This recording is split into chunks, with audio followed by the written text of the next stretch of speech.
We shall continue with the nuclear and particle physics.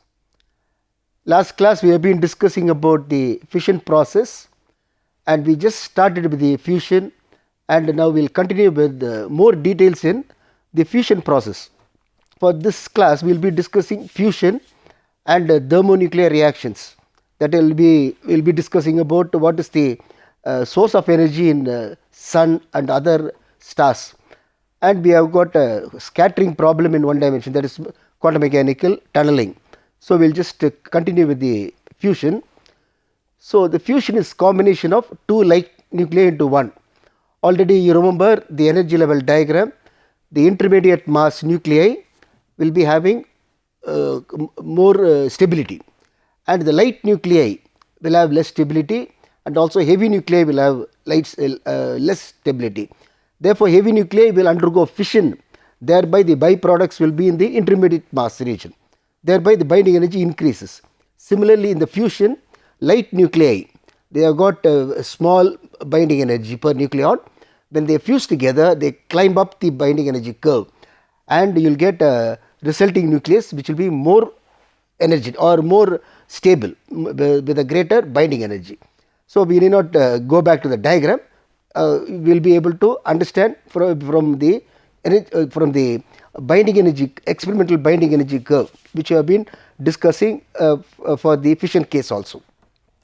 Now here, so the fusion is combination of two light nuclei. For example, we have got hydrogen, and hydrogen will combine together and we get helium forming, and helium will combine together and we get iron nuclei. So thereby the binding energy goes on increasing. And what is the energy released in this? Energy released is due to change in binding energy.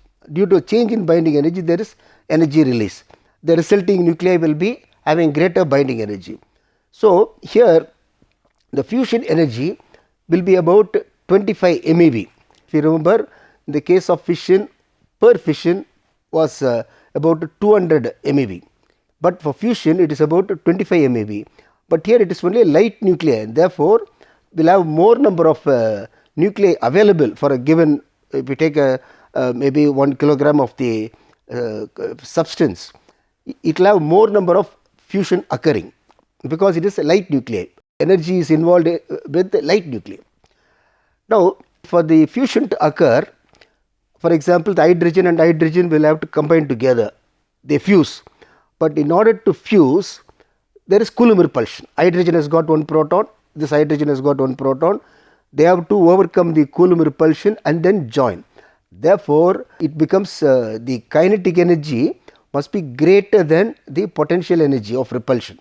So they must be able to move faster, greater kinetic energy, and then only they can fuse. The kinetic energy, we know that it is half mv squared.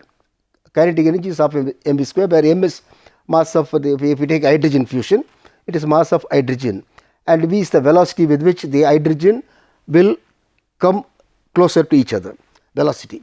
And 1 degree of freedom, the energy is half kT, where k is Boltzmann constant and T is the absolute temperature. So now it has got, if you take hydrogen, one atom if you take, it has got 3 degrees of freedom. So it will be 3 by 2 kT. So the kinetic energy is half mv squared equal to 3 by 2 kT. So the velocity is decided by the temperature. When the velocity temperature increases, velocity will increase. Therefore, we have to have a higher temperature. Now if you calculate, if you know the mass of hydrogen, if you calculate the room temperature, Boltzmann constant, if you calculate the velocity, it will not be sufficient to join. So at room temperature, velocity is insufficient. If you calculate numerically, if you calculate, it will become insufficient. It will not be equal. Velocity will be small.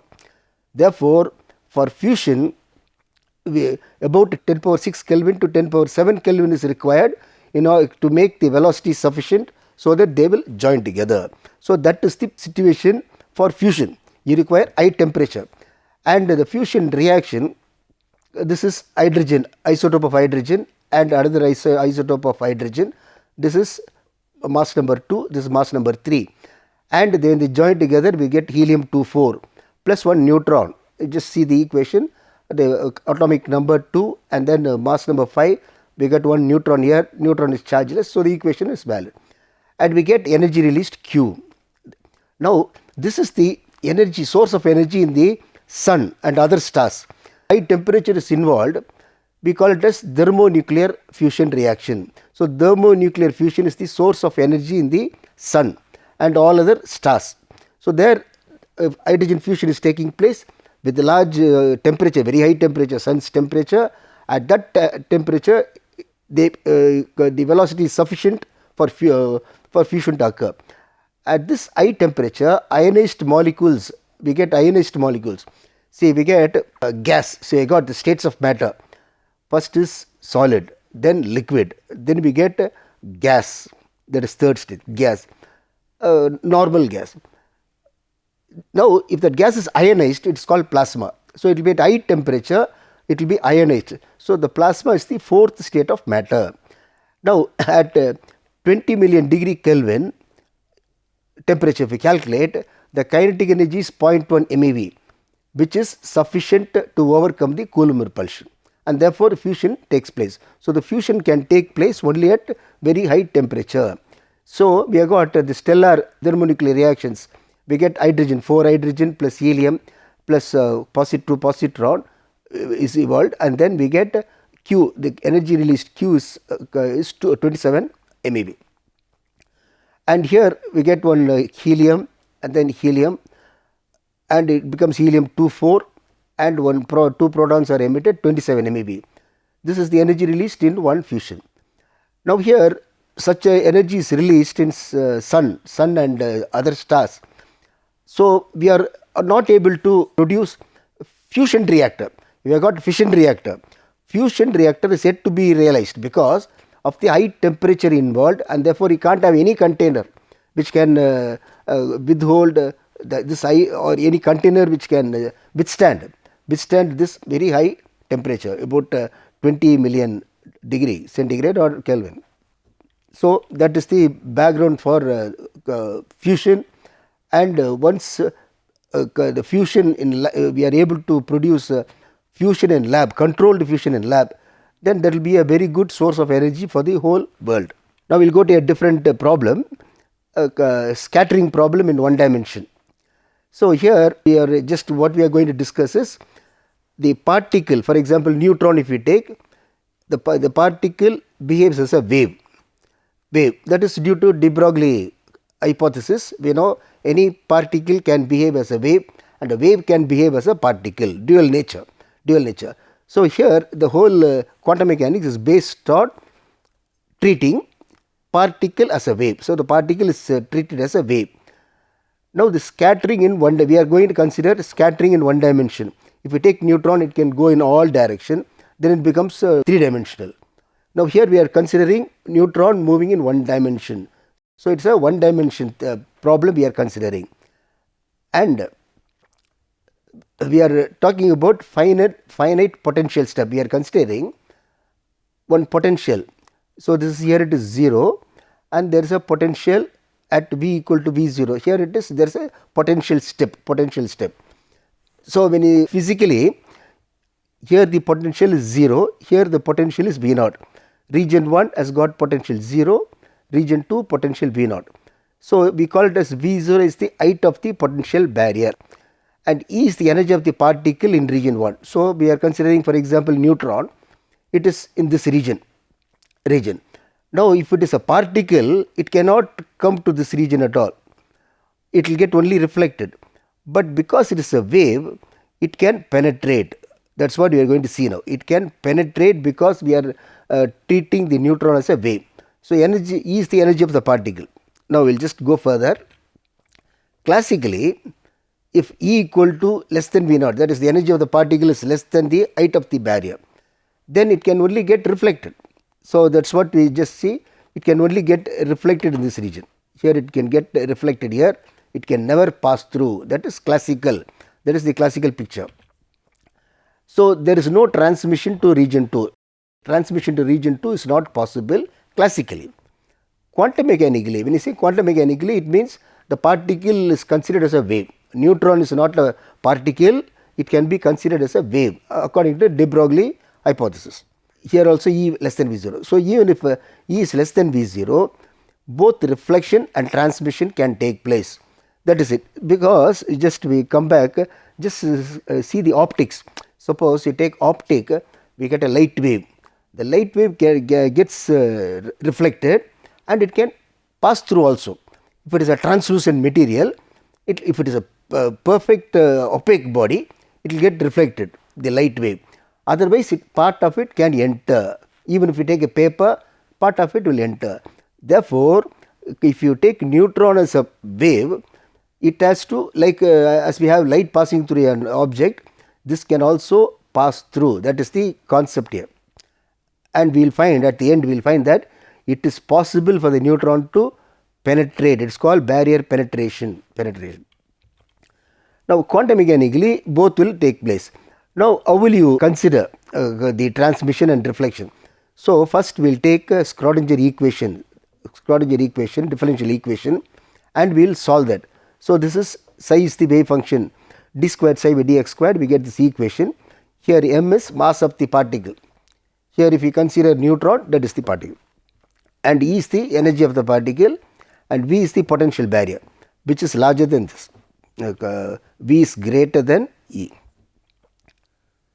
So, in region 1, we have got V equal to 0. This one, region 1 V equal to 0, region 2 V equal to V naught. That you remember, we will just go back here. Therefore, that Schrodinger equation reduces to this, V equal to 0. And we get this part we write as alpha square, where we take this into this part as alpha square, right here.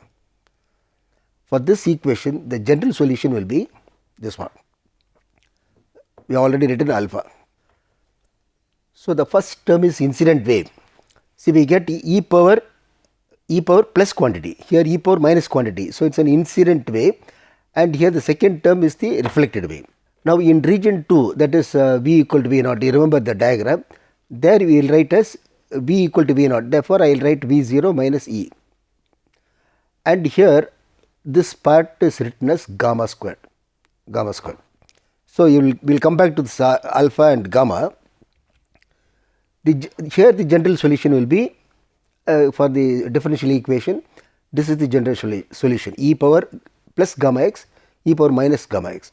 Now, the psi 2 is the amplitude of the matter wave, this one we are talking about in region 2.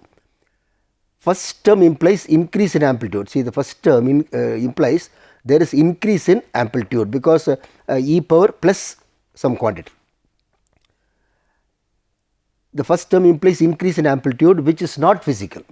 We have got a light, source intensity is something, as it passes through a material, it has to decrease, it cannot increase, it has to decrease, that is physical. Therefore, C has to be 0, this part cannot be physical. Therefore, I write psi 2 is equal to this part alone, second term alone. So, this will represent damped vibration, like the oscillations will go on dying as we pass through the material, damped vibration. Psi falls exponentially, it has to reduce exponentially in region 2.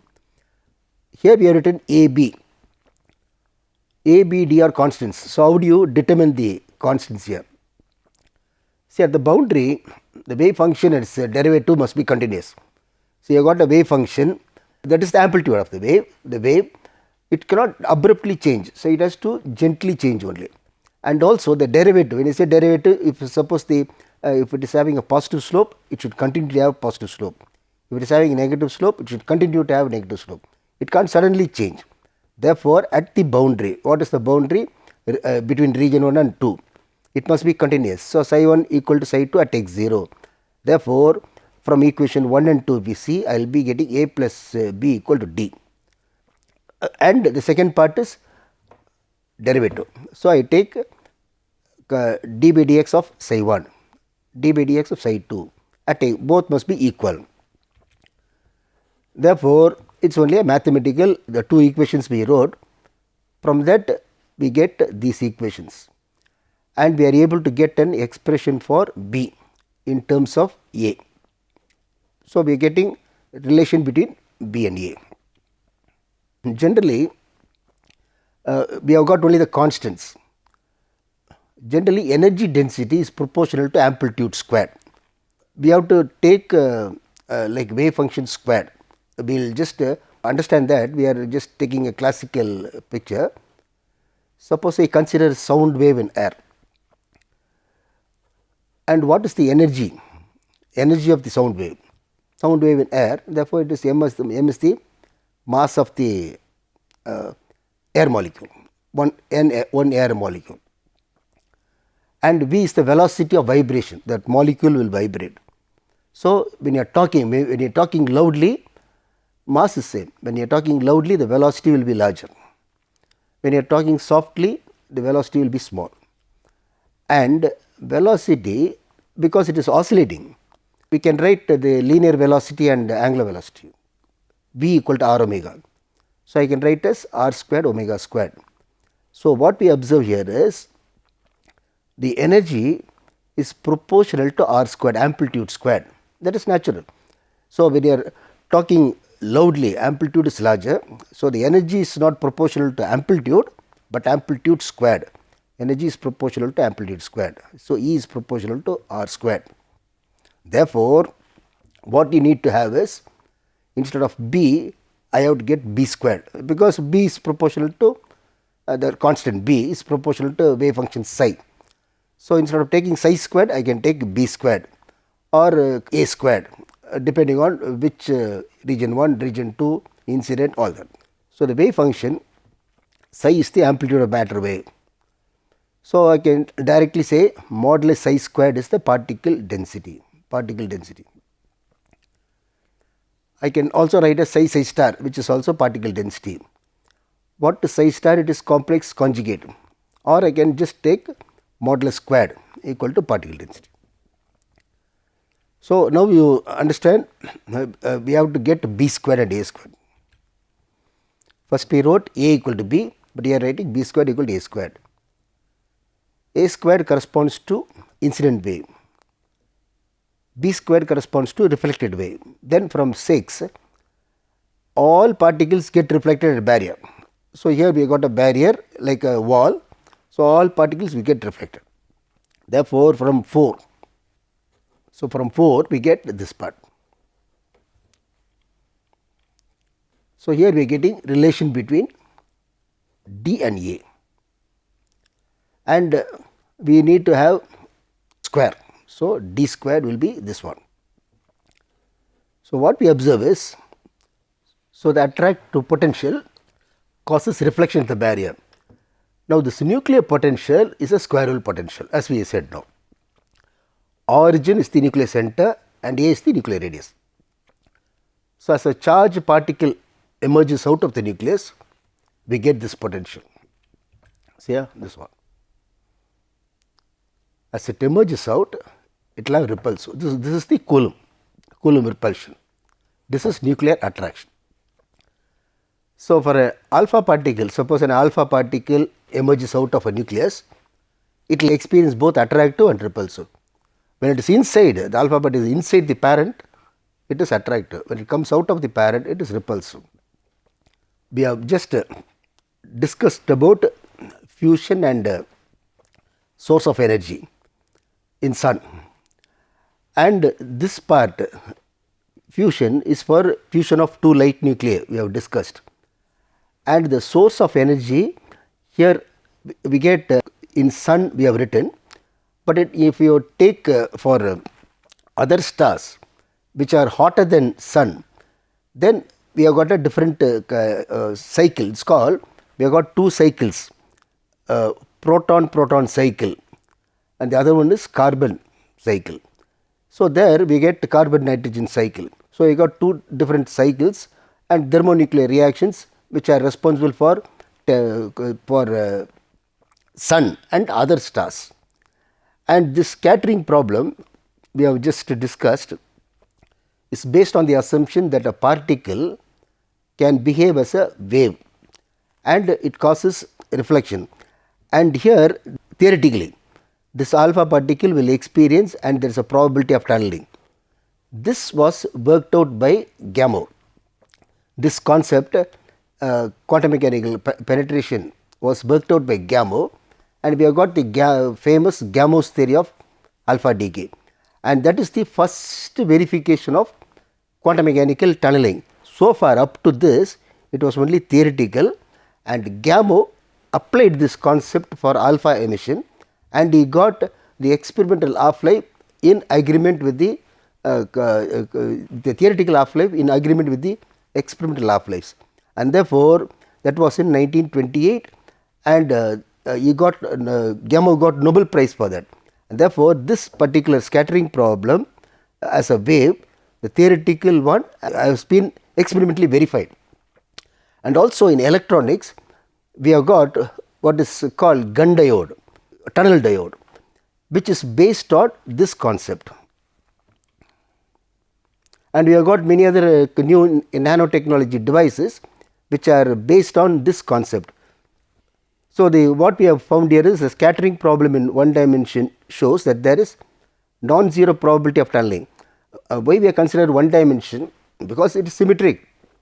In one dimension we take, that is what we have found out. Suppose you take 3 dimension also, there is a probability that everywhere, whether the neutron goes in this direction or in this direction or in this direction, same thing should happen. So, we are considering just one direction. So, for a neutron which is alpha particle which is inside, it can come out in this direction or come out in this direction. We have considered one direction, so it is one dimensional if we take, or if we take if it is moving in any other all possible directions, then we get 3 dimension. So, the effect, the result is going to be same. Now, we will just pose few questions for this class. So, we will calculate the temperature, we can calculate the temperature required to overcome Coulomb repulsion for nuclear fusion. So, here we have just generally specified, we have got nuclear fusion reactions written. So, what you can do is, you can assume hydrogen plus hydrogen becoming helium, the exact equation is right. Then we know what is the repulsive force between 2 hydrogen atom. What is the repulsive force? The Coulomb repulsion will be Q1 Q2 by 4 pi epsilon 0 r, Coulomb repulsion. That must be equal to half mv squared, the velocity, we can calculate the velocity, and that half mv squared equal to 3 by 2 kT. So, you can calculate the temperature. So, from this Coulomb you can calculate the temperature, and therefore, we can find out what temperature is required to get that particular velocity and to get that particular temperature, velocity for that particular Coulomb to overcome the Coulomb repulsion. Now, again this is also a problem. Show that the energy released in fusion is about 27 MeV using mass formula. So, you can either use the mass formula, Weizsäcker mass formula, or we have got mass data table. So, we can just consider all the masses and then a particular reaction, hydrogen alpha, we have got hydrogen plus hydrogen becoming helium. So, you can just take what is the mass of this, mass of that, difference in mass, and if the mass is one atomic mass unit corresponds to 931 MeV. So, we have to just see how much of atomic mass unit is decreasing, there will be decrease. So, you can calculate. So, based on that you can calculate, and all of them will be having about 25 to 27 MeV. Now, again this one is a theoretical one. Using Schrodinger equation show that there is a probability of tunneling. So, only when the potential is infinitely high, probability be 0, infinite potential well, otherwise there is always probability of tunneling. So, with this we are just closing this, and the next class we will be discussing about the different models, the nuclear models or the theory. In our scope we have got the liquid drop model and the shell model. So, we will go into detail in the next class. Thank you.